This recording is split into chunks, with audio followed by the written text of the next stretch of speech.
Okay, in this lesson we're going to do clustering NiFi. I'll show you how to cluster it. There's some times when you want to go ahead and scale NiFi in order to handle larger quantities of data, both in quantities, numbers, as well as size. One way you can do that, of course, is to add more processors, more memory. But another way to do it is to actually add more NiFi instances, and clustering is a way to do that. You learn the different terms in clustering NiFi. One of them is what's a NiFi instance, which is called a cluster manager. It's kind of like a NiFi instance, just a regular NiFi instance running that happens to be identified as a manager, which manages all the other nodes, which you'll find out about as well in this lesson. A node is an instance of NiFi running that serves, it's like a master-slave sort of thing, whereas the cluster manager manages all the nodes that register with it in order to handle all the data that's coming in. So the cluster manager receives the data and then it hands it out to the nodes to actually go ahead and do the processing. You'll learn what changes you need to make to the NiFi properties file in order to define what instance of NiFi would you like to make a cluster manager and which one you would like to make a node. And we'll talk about how to administer clustering. There are times when maybe you want to take one of the nodes offline to do something, or just want to see the status of the nodes and see which nodes are connected to your NiFi clustering instance. You learn how to do that, as well as how to view nodes and add and remove nodes as well. And then how to set up the processors to run off a certain node. There might be instances, for example, where maybe you're doing an FTP, or you're trying to read some files from a directory. You don't want to have two processors or two instances of NiFi going for those same files. So typically what you do is you'll set that processor up just to use one of the nodes, in this case it's called a master node, to just strictly use that node to do all the handling of the data. In this case, usually it's FTP and a reading from a file directory. How it works is you have an instance of NiFi running, which is called a manager, a cluster manager, and beneath that you have another instance of NiFi running, which is called a node. So typically what you can do is have maybe these running on two machines. In my demo, I'm going to have all these instances of NiFi you see will be running on one machine. I just have them on different ports. But typically what you would do is you'd have a manager running on one machine and a node running on another machine. And the manager, you configure it by having a port that it listens to for connections from the nodes. And the node will also have configured to set up for that same manager port number. And the manager also as well will have an HTTP address that you're kind of used to with surfing to NiFi. If you want to actually see the manager, you'll bring up a browser and go to that HTTP port. The node also has this thing of having an HTTP port as well. The only time you will see it is if this node is not part of not part of the cluster. Typically, you can try and go to that node with that HTTP port, but what it will tell you is that it's part of a cluster and you won't be able to view it. The additional property you need to set up for a node is you need to give it a cluster port address. And what this cluster port address is used for, it's used for the manager to be able to communicate back to the node. So typically what happens is the node will register with the manager through that manager port number, and then the manager will go ahead and respond back to that cluster port number. And again, you can use a browser to talk to HTTP to either the node or the manager, and you will see the node, but it will tell you if it's part of the cluster, you will not be able to actually view the processors. It'll tell you that it's part of a cluster and you can't view it. And again, you can view the manager as well. Manager HTTP port is your primary one, is where you're going to want to search. The concept of nodes and managers is that you have one manager that will manage several nodes. So you can have any number of nodes running NiFi, but you only have one manager. And the idea is that each of these nodes will connect to the manager through the common port number, but each node will also have a unique port number that the manager will connect back to it. So again, each node can go ahead and talk to the manager, and the manager through a common port number, and then the manager will respond back to each node through their unique port numbers. That's all configurable in the NiFi properties file, which I'll show you in the demo. For this particular demonstration, here's what I have laid out for port numbers. The manager is going to be listening on port 11,000, so any of the nodes that want to communicate with the manager will have to use port 11,000. And each node will have a response address. Node 1 will have a response port of 11,001.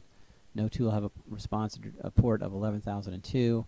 And then the HTTP ports for the manager will be as follows: 10,000 for the manager, 10,001 for the node 1, and 10,002 for node 2. So basically, in this demo, if you want to view the cluster, you have to go to the local host, I guess is the name of the machine, and then go to port 10,000. You can go 10,001, 10,002, but you're not going to see anything because these nodes are going to be part of the cluster. Okay, so how I have this set up now, just to give you another picture, is we have the cluster manager. We have one node, and we have another node. So I have 3 instances of NiFi running. Again, they're all happen to be on the same machine. For this particular demo, the manager is listening for connections on port 11,000 for the cluster. Okay, the cluster port address is 11,000. So all these nodes are going to have to talk to the manager through port 11,000. Node 1 will have a listen cluster port of 11,001, and node 2 will have a listen port of 11,002. So this is so the cluster manager can respond back to the specific nodes. Okay. On top of that, I have the HTTP port set up. HTTP port for the manager is at 10,000. For node 1, it's 10,001. For node 2, it's 10,002. And again, this is just used for any web browser. You can be able to go ahead and surf to that.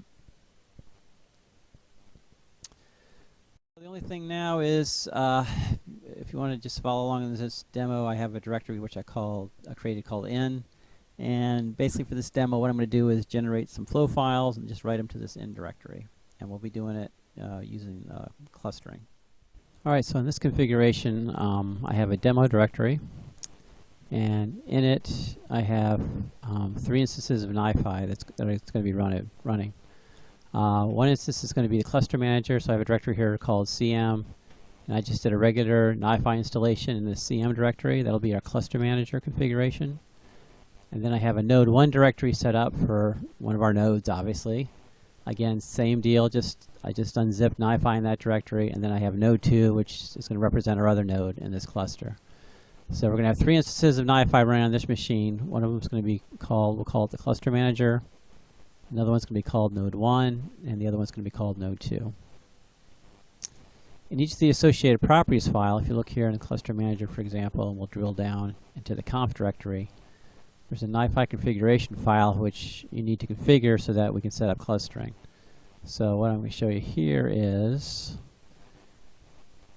the 3 associated NiFi properties files for the cluster manager and the 2 nodes. This is the configuration file for the cluster manager.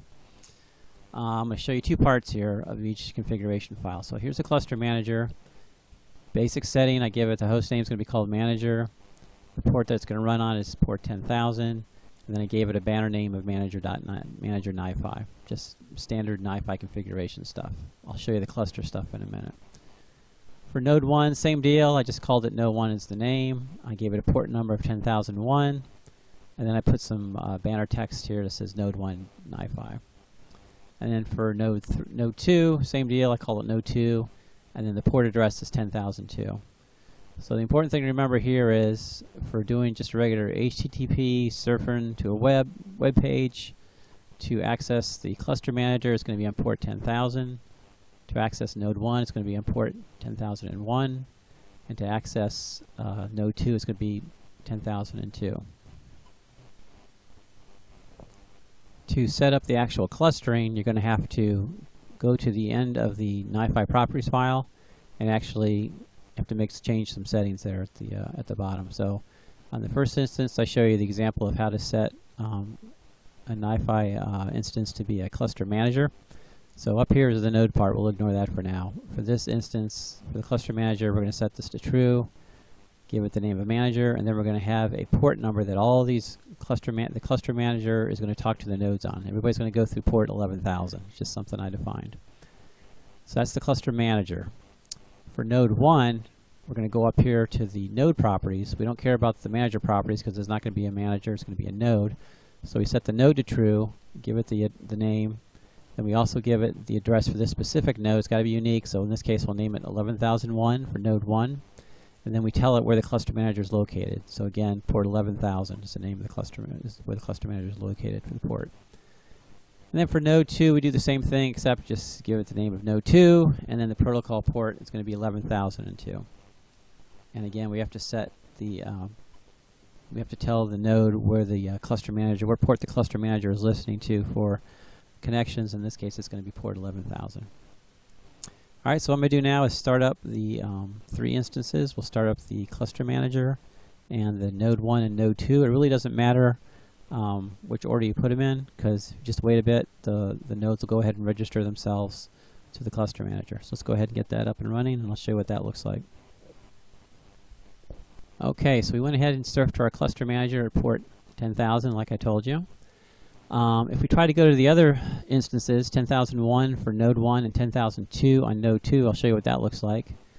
Basically, you can't access it because it's registered as a node. So it says here you can't look at it until the node is disconnected. So this is for 10,001 is node 1, and again 10,002 is node 2. We're getting the same message here because they are now part of the cluster. So you really can't change any flows or modify anything because it belongs to this cluster now. So if you notice, some things look a little different than your standard NiFi GUI. For one thing, we have the word cluster over here that tells us that this is running as a cluster. And we have these little bubble things over here that says that this is a cluster here as well. So if we click on the cluster icon, we can get an idea of which machines are part of our cluster. So like I said, we have 2 nodes that are part of our cluster. They're talking on port 11,000 to the cluster manager. The cluster manager is talking back to each of these guys on 11,001 for node 1 and 11,002 for node 2. The 10,001 and 10,002 you see here are just for the IP address. Again, if we're going to, I'll show you how to disconnect these in a minute. But this is the actual address you would go in your browser to actually look at the NiFi instance. But again, we can't do it now because we're part of the cluster. So if you want to disconnect it as part of the cluster, all we have to do here is just hit this little disconnect thing here. It'll ask us if we want to disconnect node 2 from the cluster. We'll say yes. Whoops. Do this one's primary. No, we'll get that in a minute. Yes. Well, okay, let's go to node 1. We'll disconnect node 1. We'll hit yes. Now node 1 is disconnected from the cluster. We come over here and hit refresh. And now you see that we can actually see node 1 through our browser. Okay, you can actually, do stuff, start, stop stuff.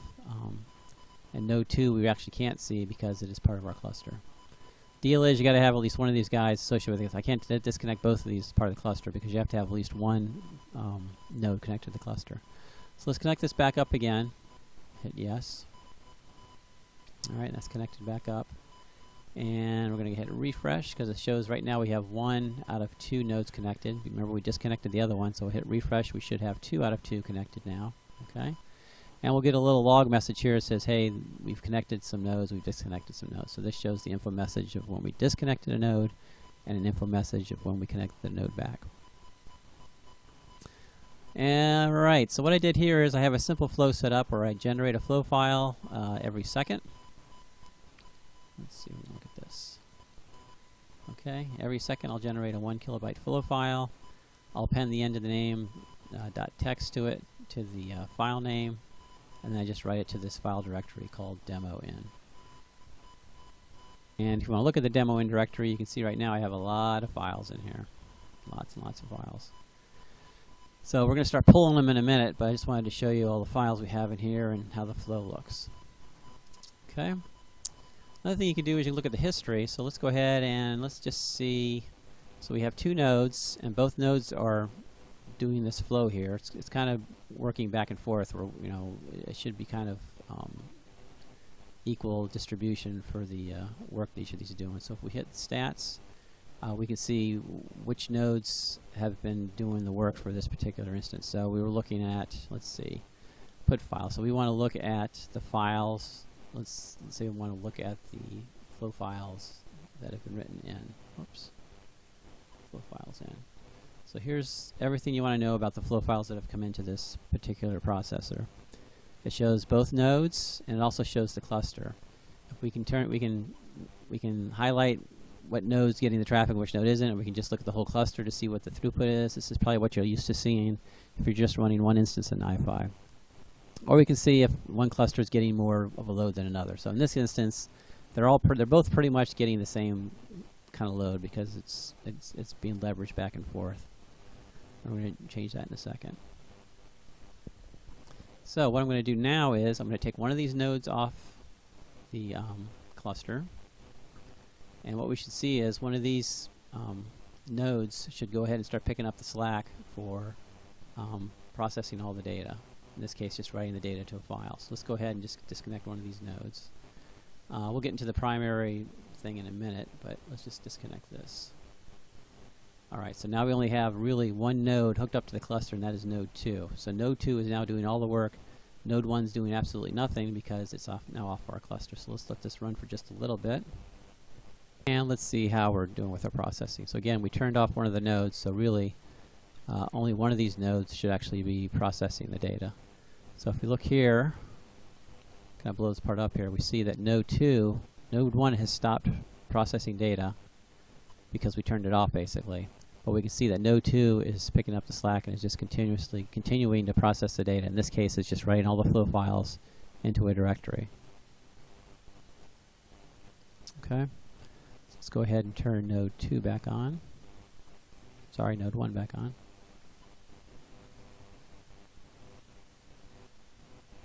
Let's run a little bit again.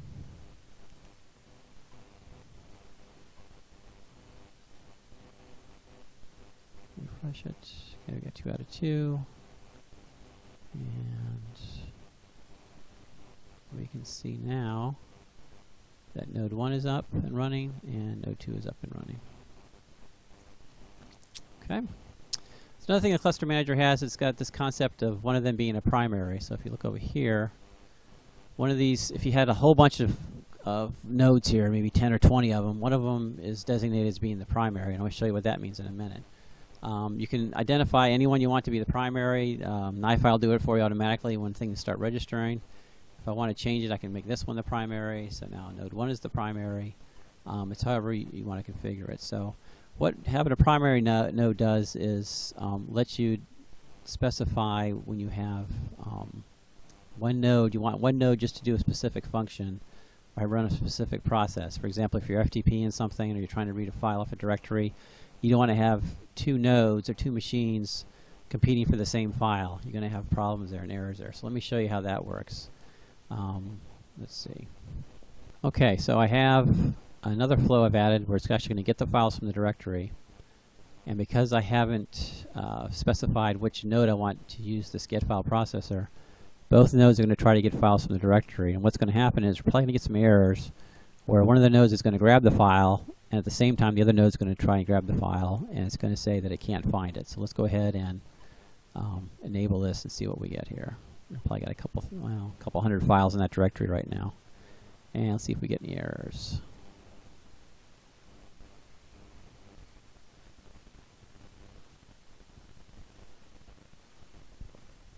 Okay, look like we got something here.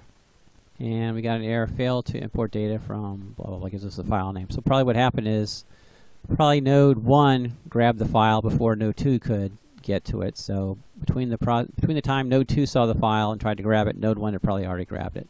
So now you have a race condition here where both nodes are trying to go for the same file. So how you can get around that is you can right click on this to configure, come over here to scheduling, and we can change this particular processor to use on primary node is the node that's going to go ahead and process this data. So what this says is the primary node is going to be the only node that uses this processor. So now I don't have to worry about any collisions.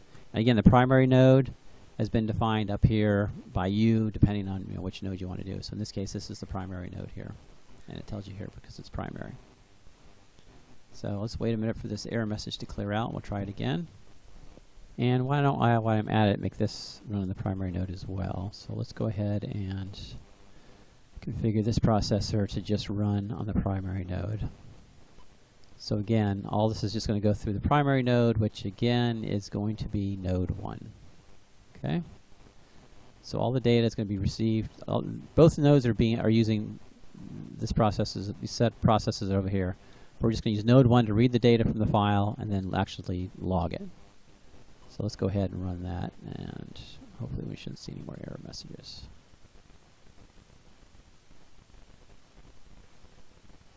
And if you look at the time, it says 44:22, and right now we're at 46. So those errors you're seeing are from when we had both nodes on there. So go ahead and look at that. Okay. So I stopped the log process here because I wanted to show you, let's see, I wanted to show you some stats. Let's see, profiles, and there it is. So if you look over here, we were running both of them for a while, log files. Let's come over here to the right. There we go. So if you look over here to the right, I actually turned the processor off for node 2, or actually I made node 1 be the ones that's processing this data, and you can see only node 1 is receiving the data and processing it here. Node 2 is doing absolutely nothing. Now, in fact, what we could do is, let's go ahead and stop this get file. So now we have all these files backed up on node 1 waiting to get processed. So what we could do is we can come over here, we can disconnect, make this the primary. Oops, let's not do that. Hang on, let's make this the primary. Okay, now we can get to node 1. We can disconnect it from the cluster, yes. And let's come over here and look at node 1. Now that we've disconnected it, we can actually bring up the GUI, and we can see that we have a backup here. Okay, this is strictly node 1 now. And what we can do is we can actually go to node 1 and work off this backlog. So it's kind of neat where you can actually, if you have a backup on one of the particular nodes, you can take the node offline, do what you need to do. In this case, we went ahead and just worked off the queue, and then we can go back and then connect our node back up again.